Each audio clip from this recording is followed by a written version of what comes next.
అన్ని వర్గాల ప్రజల అపురూప అభిమాన ఆప్యాయతలతో ఉత్తరాంధ్ర ఉప్పొంగింది.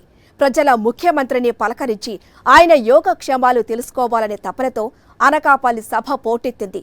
42 డిగ్రీలకు పైగా ఎండలు భగభగ మండినా సరే బెరవకుండా ప్రజలు బయటకు వచ్చారు. రహదారుల్లో ఇరువైపులా నిలబడి ఘనంగా స్వాగతం పలికి వైఎస్ జగన్ పట్ల తమ గుండెల్లో గూడు కట్టుకున్న అభిమానాన్ని ప్రత్యేకంగా చాటారు. కూటమి కట్టి దాడులు చేస్తూ దండగమారి రాజకీయాలు చేస్తున్న చంద్రబాబు బ్యాచ్కు రేపు ఎన్నికల్లో తిరుగులేని సమాధానం చెబుతామని గర్జించారు.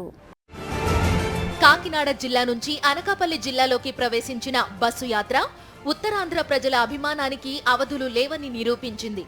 భగభగమండే ఎండల్ని లెక్క చేయకుండా అన్ని వర్గాల ప్రజలు ముఖ్యమంత్రి వైఎస్ జగన్ కోసం మేమున్నామంటూ సిద్ధమయ్యారు. కూటమి కుంపట్లకు తగిన సమాధానమిస్తామంటూ కేరింతలతో తమ మద్దతు తెలిపారు.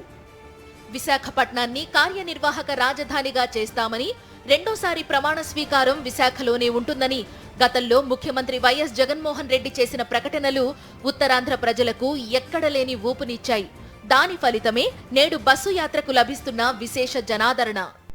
కోట్లాది రూపాయల నోట్ల కట్టలు తీసుకుని అనకాపల్లి పార్లమెంటు తరపున పోటీ చేయబోతున్న కూటమి నేత సీఎం రమేష్ కు బుద్ధి చెప్పడానికి ప్రజలు సిద్ధంగా ఉన్నారని ఎమ్మెల్యే కరణం ధర్మశ్రీ స్పష్టం చేశారు.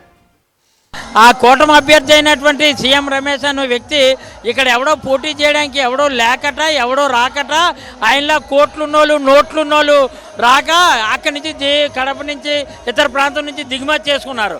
ఆయన దగ్గర నోట్లు ఉండొచ్చు, మా దగ్గర ఓట్లు ఉన్నాయి.